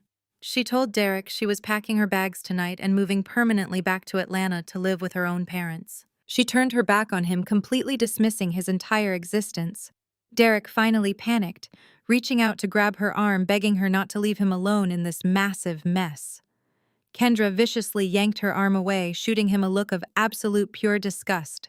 She pulled her car keys out of her expensive handbag and hit the unlock button. She climbed into her sleek luxury sedan, slammed the door violently, and started the engine. She did not look back at him even once. She slammed her foot on the gas pedal, the tires squealing loudly against the cold pavement as she sped wildly out of the parking lot, leaving a cloud of white exhaust in the freezing air. Derek was now left standing completely and utterly alone in the middle of the empty lot, staring blankly at the street where his wife had just disappeared. His marriage was over, his finances were destroyed, and his freedom was rapidly running out. Diane stood a few feet away, crying helplessly, unable to save him from the consequences of his own terrible choices. I watched the entire scene unfold from the shadows, feeling no pity, just a truly deep sense of absolute final justice. The freezing wind whipped across the empty parking lot of the strip mall, blowing discarded candy wrappers and dry leaves against the cracked concrete. I sat comfortably inside the warm sanctuary of my car, with the engine running softly and the heater blowing perfectly warm air against my face. Through the thick glass of my windshield, I watched the devastating aftermath of my toxic family completely falling apart. Derek was still standing in the exact same spot where Kendra had left him. He looked like a hollow shell of a human being. His expensive wool coat suddenly looked completely ridiculous on a man who was now entirely broke, facing severe federal criminal charges, and completely abandoned by his pregnant wife. He was shivering violently, but it was clear that the shaking was not just from the bitter Chicago cold. It was the physical manifestation of absolute total ruin. He had spent his entire life coasting on lies, manipulation, and my mother's blind adoration. Now the lies were entirely exposed and there was absolutely nowhere left for him to hide. My mother Diane was standing a few feet away from him. I watched her perfectly manicured hands trembling as she pulled her thin coat tighter around her shoulders. For the first time in her entire life, she was forced to look at her golden child and see the absolute truth. Derek was not a brilliant entrepreneur who was going to buy her a mansion and fund her luxurious retirement. He was a ruthless, selfish fraud who had intentionally destroyed her credit, stolen her identity, and pushed her into a humiliating bankruptcy. The heavy reality of her dire situation was crashing down on her all at once. She had absolutely no money. She had no legal right to the home she was living in. Her extended family network had been completely alienated after Aunt Patricia's explosive phone call. The sleazy lawyer had thrown them out, and the son she had sacrificed everything for was completely useless to her now. I watched her eyes slowly detach from Derek and scan the desolate parking lot. Her gaze eventually locked onto my car idling quietly under the flickering neon light of the discount liquor store. I could practically see the frantic gears turning inside her mind. She realized with absolute sheer terror that the daughter she had spent 33 years openly despising, ignoring, and deeply mistreating was now her only lifeline in the entire world. I was the only person left who had a steady income, a pristine professional reputation, and a large, warm house. Diane slowly began to walk toward my car. Her steps were heavy and completely unsteady. She looked exhausted and incredibly old. As she got closer, I could clearly see her face through my passenger side window. The theatrical fake crying she had performed inside the lawyer's office was completely gone. The tears streaming down her cheeks right now were absolutely real. They were tears born from pure, desperate panic. She reached my car and placed both of her trembling hands flat against the cold glass of my passenger window. She leaned her face close to the glass, looking at me with wide, pleading eyes. Her makeup was running down her cheeks in dark, messy streaks. I did not unlock the doors, and I did not roll the window down right away. I just sat there looking at her. Diane began to sob loudly, her shoulders heaving with the force of her genuine despair. She tapped frantically on the glass, begging me to please listen to her. When I finally rolled the window down just a few inches, the freezing wind instantly rushed into the warm cabin of my car, carrying the sound of her desperate wailing. She leaned down so her mouth was right near the small opening. She started playing the absolute ultimate manipulation card she had left in her deck. She used maternal guilt. She sobbed heavily, telling me that she was my mother and that she had given birth to me. She begged for my absolute forgiveness, claiming that she had been horribly confused and terribly misled by Derek. She cried that she never actually wanted to evict me, and that the entire terrible Thanksgiving dinner ambush was completely Kendra's malicious idea. It was a pathetic, desperate attempt to rewrite history and absolve herself of any real accountability. She pushed her fingers into the small gap of the window, begging me to have mercy on her. She asked me how I could possibly do this to my own flesh and blood. She asked how I could be so incredibly cold and calculated to completely destroy my own brother and leave my mother standing alone in a freezing parking lot. She cried that family is supposed to stick together through the hard times no matter what terrible mistakes were made. She begged me to please just let them get into my warm car. She pleaded with me to just drive them all back to the house so we could sit down in the living room, have a hot cup of tea, and just be a family again. She promised that things would be completely different now that Kendra was gone, and that we could finally be the close, loving mother and daughter she always truly wanted us to be. I listened to her desperate, frantic pleading while keeping my face completely blank. It was a fascinating psychological display. She was not actually apologizing for the decades of emotional abuse, the blatant favoritism, or the cruel attempt to throw me out of my own home on a major holiday. She was only apologizing because her grand master plan had completely failed, and she was terrified of facing the real consequences. She was trying to use the sacred concept of family as a convenient shield to protect herself from the bitter cold reality of homelessness. She honestly believed that if she cried hard enough and pulled on my heartstrings deeply enough, the obedient, desperate little girl inside me would suddenly wake up and save her. She thought my deep, fundamental need for a mother's love would completely override my common sense and my professional logic. She was desperately waiting for me to break down, cry right along with her, and finally unlock the car doors to welcome her back into my life with wide open arms. She wanted me to erase everything that had just happened and pretend we were perfectly fine. But she had severely underestimated exactly how much her previous cruelty had permanently hardened my heart. I sat there in the comforting warmth of my vehicle, quietly absorbing every single word of her frantic, panicked monologue and preparing to give her my final, absolute answer. I sat in the luxurious warmth of my sedan, watching the frantic woman standing directly outside my passenger window. The stark contrast between my secure environment and her absolute exposure was entirely intentional and deeply symbolic. Inside the insulated car, the heater was blowing a steady, comforting stream of warm air. The premium leather seats were heated, and the powerful engine hummed with quiet, reliable strength. Outside, the bitter Chicago winter wind was ripping viciously through the empty, cracked concrete of the strip mall parking lot, carrying the sharp, painful bite of impending snow. Diane was shivering violently in the freezing cold.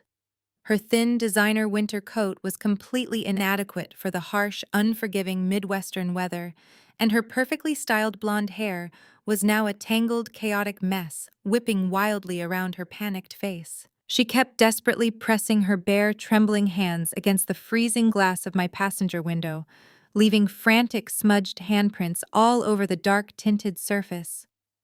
She was begging and pleading, completely stripped of her usual arrogant suburban dignity and her deeply ingrained superiority complex. I looked past her shoulder for a brief moment and saw my older brother Derek standing a few yards away in the empty lot. He had not moved a single inch since his pregnant wife had driven away. He was staring blankly at the dirty concrete, completely paralyzed by the sudden devastating evaporation of his protected golden child status. His wife had permanently abandoned him, his fraudulent financial empire had entirely collapsed, and his own mother was currently begging the daughter she had always actively despised for basic survival. I slowly reached out with my right hand and pressed the smooth electronic button on my door control panel. The passenger side window rolled down with a quiet mechanical hum, but I intentionally stopped it after exactly 1 single inch. I did not want to invite her into my personal space or let her feel she had any access to me. The freezing winter air instantly sliced through the narrow 1 inch opening, bringing with it the sharp, foul scent of car exhaust fumes and the tragic sound of my mother's crying. She leaned down immediately, pressing her mouth very close to the tiny crack in the glass, so I could clearly hear her frantic, pathetic apologies over the howling wind. She was sobbing heavily, telling me over and over again how incredibly sorry she was and how we desperately needed to stick together as a loving family during this terrible crisis. She promised me that things would be completely different from now on, and that she finally understood how manipulative Derek truly was. I sat perfectly still in the driver's seat, with my hands resting lightly on the warm leather steering wheel. I looked at her ruined, tear-stained face with absolute zero empathy. I did not feel a single drop of sadness, anger, or pity. It was as if a massive, incredibly thick iron wall had finally dropped firmly into place inside my chest, permanently sealing off the vulnerable little girl who used to cry herself to sleep, wishing her mother would love her unconditionally. I knew with absolute psychological certainty that Diane was not genuinely sorry for anything she had actually done to me. She was not sorry for the decades of targeted emotional abuse, the constant daily belittling, or the blatant financial favoritism she had endlessly showered on my completely useless brother. She was only sorry that her incredibly cruel extortion plan had completely failed and left her entirely exposed to the harsh elements of reality.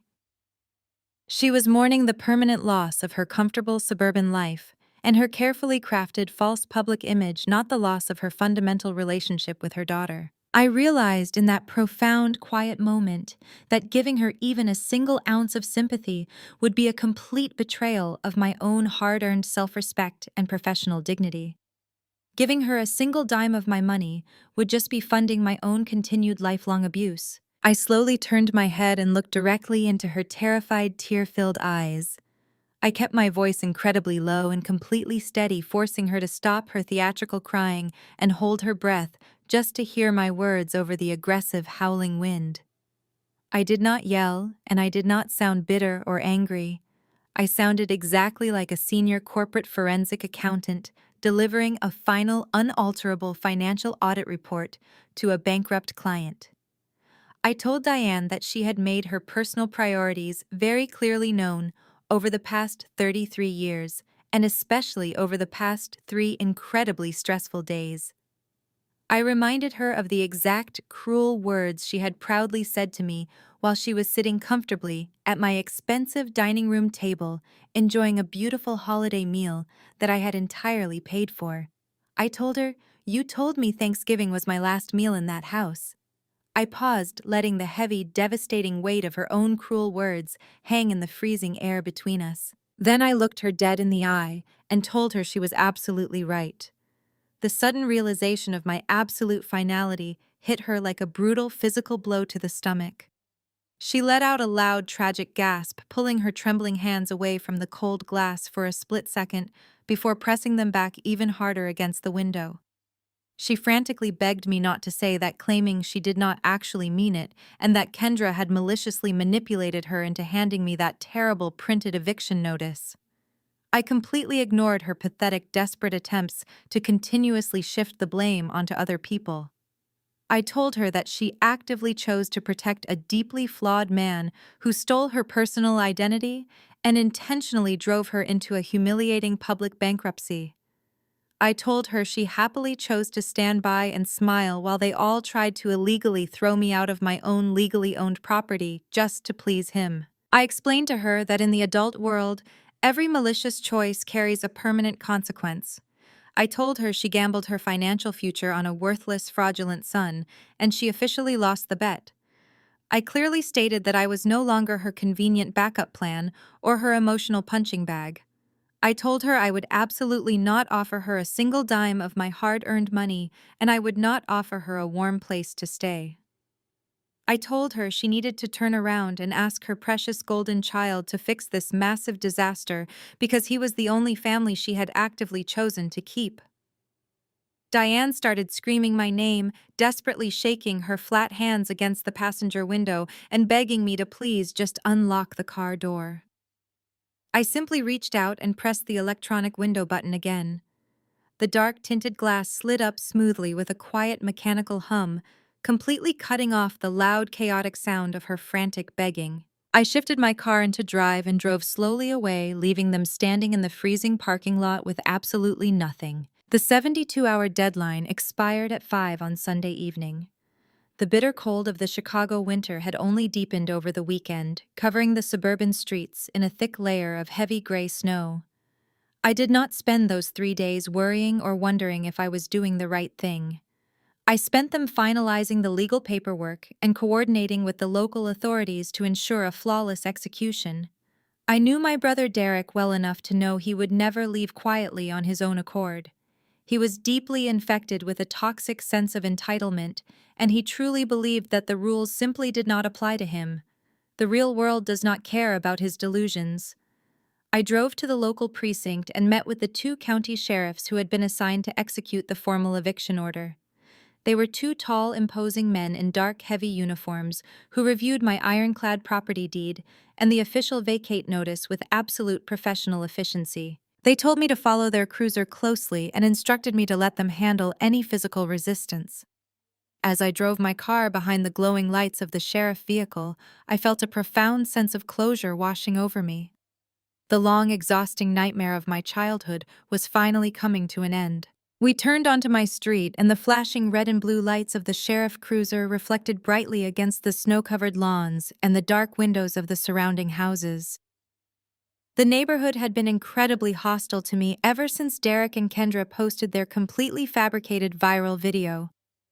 As we pulled up to the curb and parked directly in front of my property, I noticed several neighbors stepping out onto their porches or peering through their thick living room curtains. These were the exact same people who had aggressively left ripped garbage bags on my apartment welcome mat and shouted terrible insults at me just a few days prior. They had fully believed the tragic lie that I was an evil corporate monster throwing a sweet, pregnant woman out into the cold. But as I stepped out of my car, flanked by 2 fully uniformed county sheriffs, the hostile atmosphere on the street shifted instantly into stunned, confused silence. They watched as I calmly walked up my own driveway, not as a criminal, but as the absolute legal authority of the property. The neighbors who had littered on my lawn stood completely frozen on their icy sidewalks, holding their snow shovels and watching the undeniable truth of the situation unfold right before their very eyes. They finally realized they had been entirely manipulated by a pair of ruthless liars who were now about to face the ultimate consequences of their terrible actions. The 2 sheriffs walked up the front steps and stood squarely in front of the heavy oak door. One of them raised his thick-gloved fist and knocked loudly 3 times. The heavy pounding echoed sharply in the quiet, freezing air. The sheriff announced their presence with a booming, authoritative voice, demanding that the occupants open the door immediately. There was a brief moment of silence, and then I heard Derek's muffled voice shouting angrily from inside the house. He was barricaded inside, and he was loudly refusing to leave. He yelled through the thick wood, claiming that we had absolutely no legal right to be there, and that this was his family home.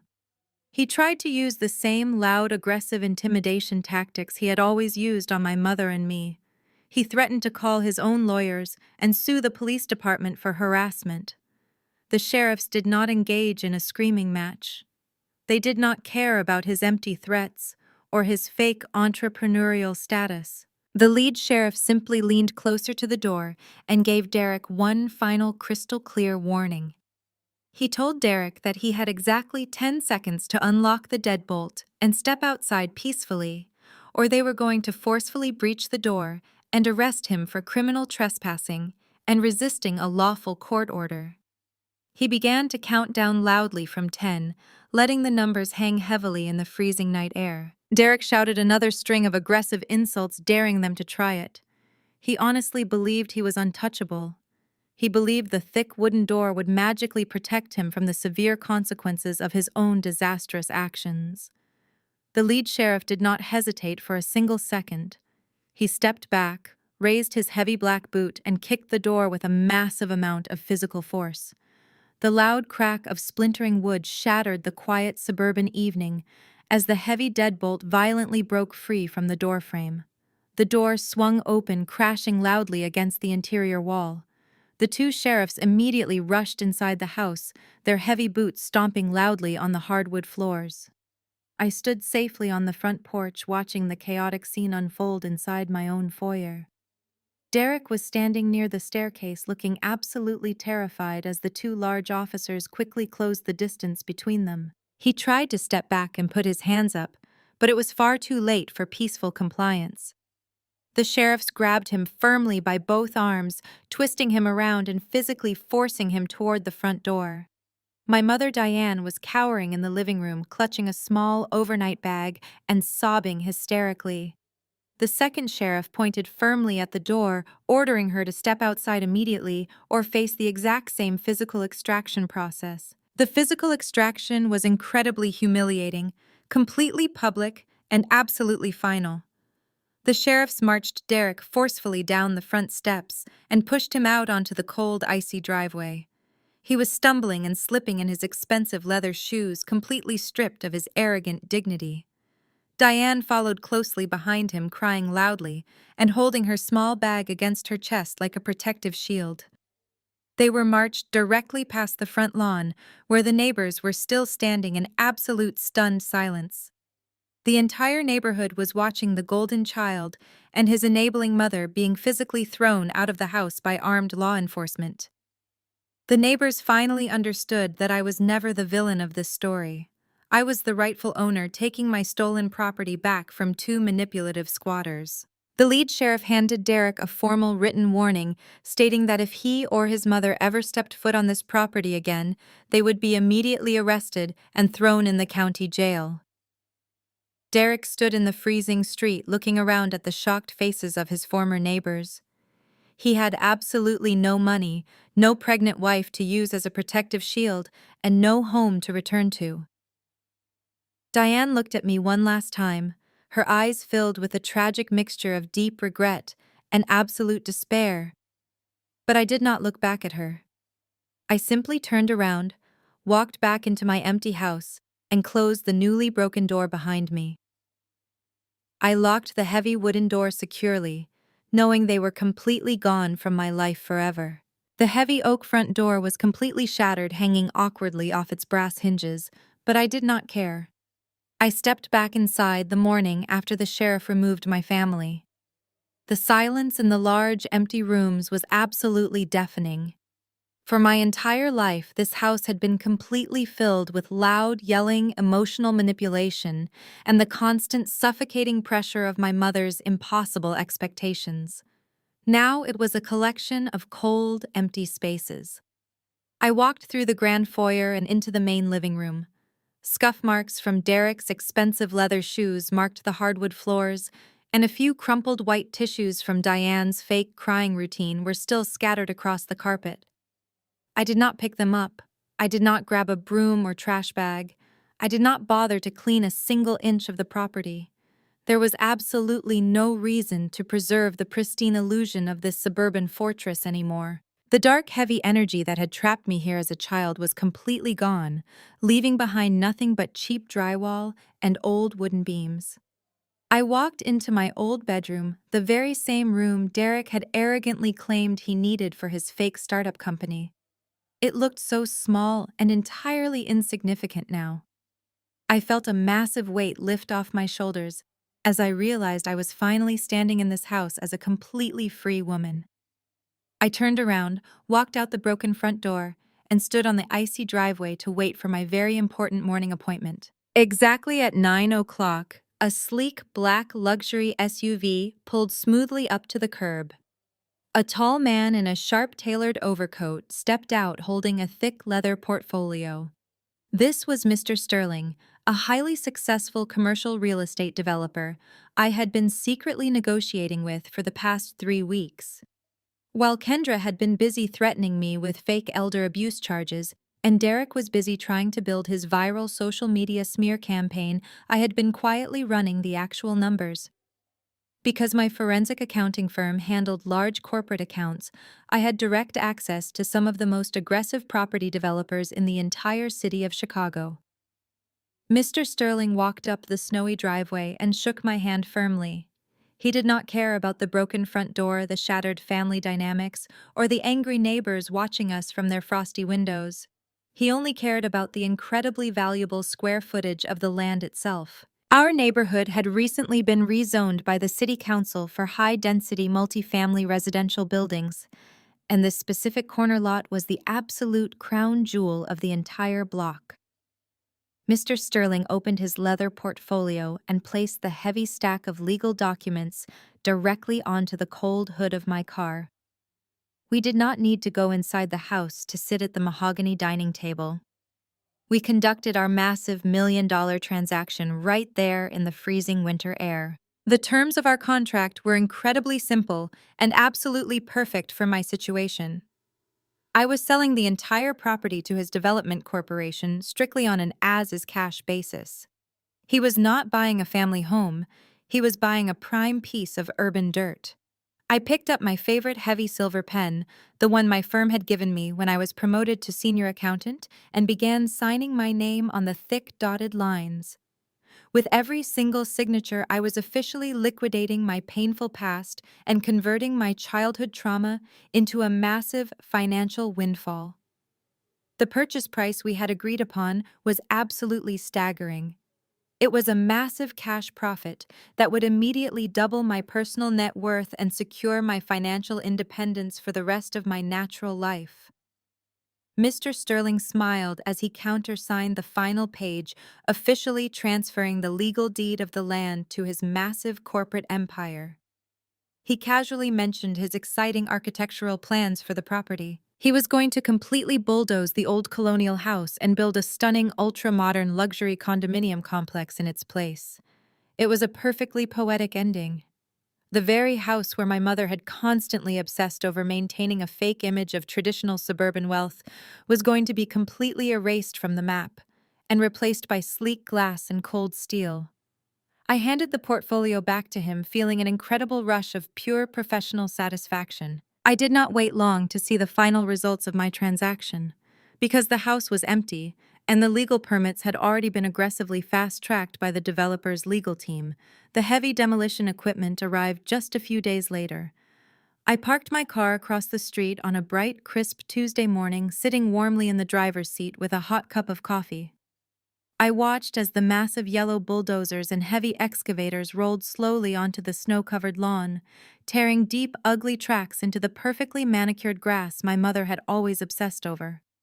The giant metal claw of the excavator swung backward and then violently smashed directly through the roof of the main living room. The loud, crunching sound of breaking timber and shattering glass echoed down the quiet suburban street. A massive cloud of gray dust plumed into the cold winter air. I watched as the walls of my childhood bedroom were completely ripped apart, exposing the empty interior to the bright morning sun. The dining room where I was handed that ridiculous eviction notice was crushed into a pile of unrecognizable rubble in a matter of minutes. The entire physical manifestation of my highly traumatic childhood was being literally leveled to the ground right before my eyes. I did not feel sad and I did not feel nostalgic. I felt a profound, undeniable sense of absolute closure. The fortress of my pain was completely gone, leaving a clean, empty slate in its place. 6 months have passed since the freezing afternoon I watched my childhood home get demolished into a pile of rubble. The bitter Chicago winter has finally melted away, giving way to a warm and vibrant summer evening. I am standing in the center of my brand new, ultra-modern penthouse apartment. Floor-to-ceiling glass windows wrap entirely around the massive living room, offering a breathtaking, unobstructed panoramic view of the glowing Chicago skyline. The city lights twinkle below me like a sea of diamonds, but the real warmth is entirely inside this room. I am hosting a dinner party to celebrate a massive milestone in my life. The long, polished marble dining table is covered with incredible catered food, expensive bottles of wine, and vibrant floral arrangements. But the most beautiful thing about this dinner party is the people sitting around the table. There is absolutely no tension in the air. There are no passive-aggressive insults being whispered over the appetizers, and there are no manipulative guilt trips being served with the main course. The room is completely filled with the beautiful sound of genuine laughter and uplifting conversations. There is not a single blood relative present in my home tonight.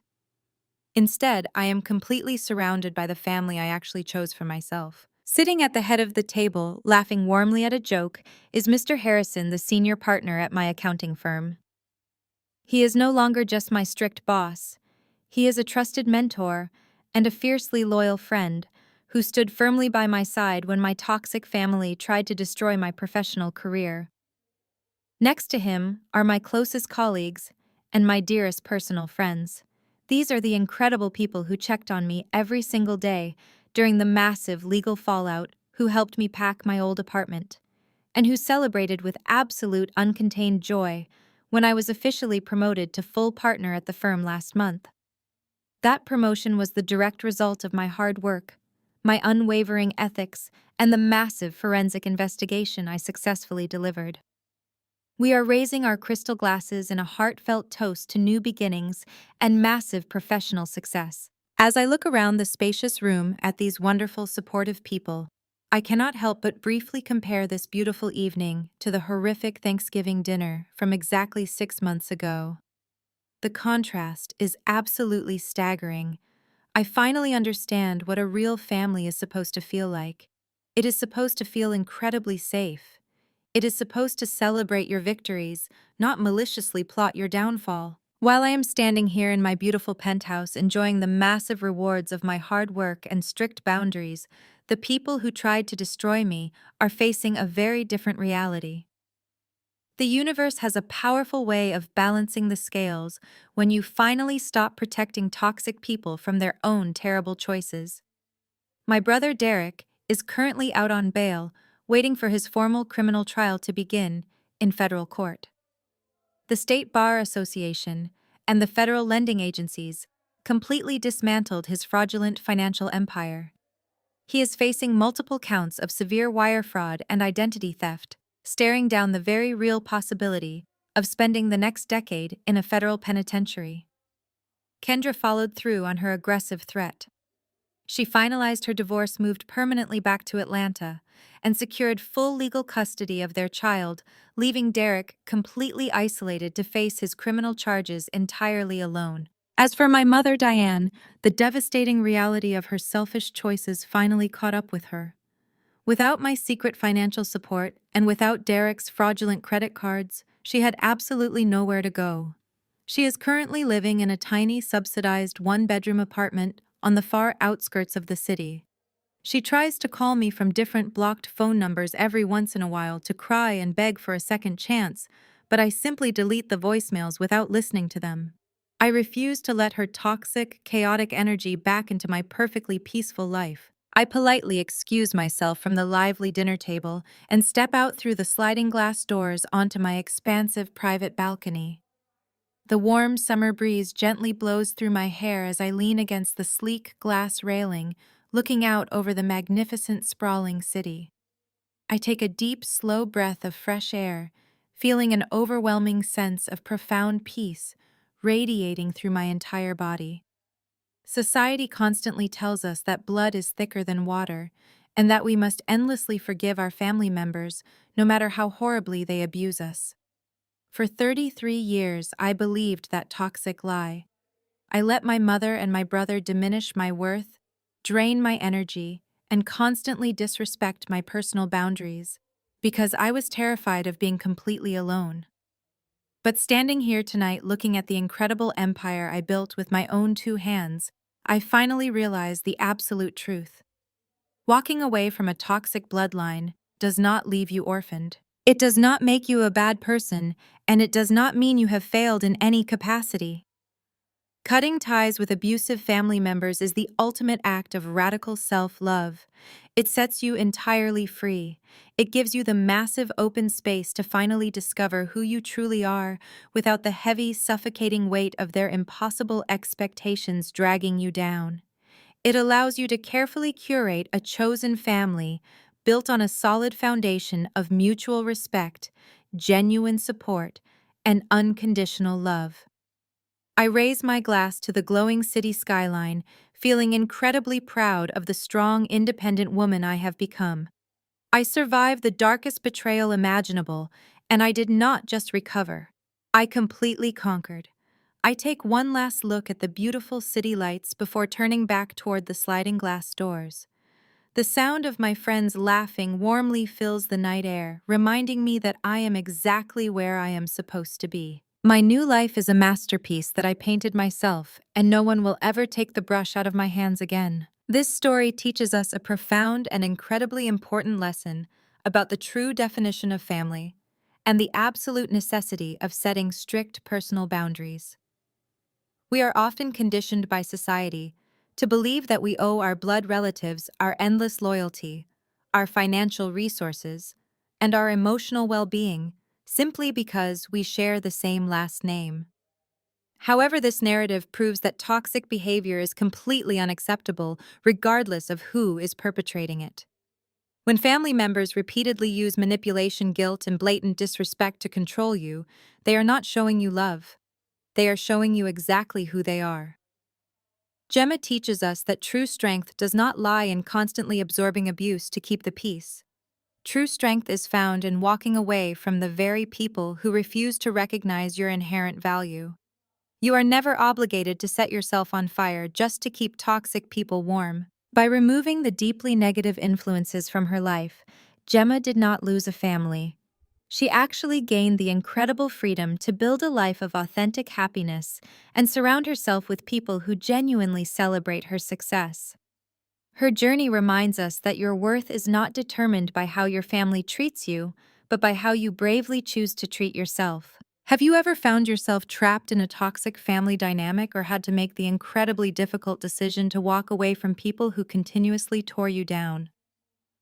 I would absolutely love to hear your personal stories of setting boundaries and finding your own chosen family in the comments section below. Sharing your journey can help inspire others who are currently struggling to find their own voice. If this story resonated with you today, please hit the like button and subscribe to the channel for more empowering stories about resilience and personal growth. Do not forget to share this video with someone who might really need a reminder of their own strength and worth today. Thank you so much for joining me, and remember that you always have the absolute power to write your own beautiful ending.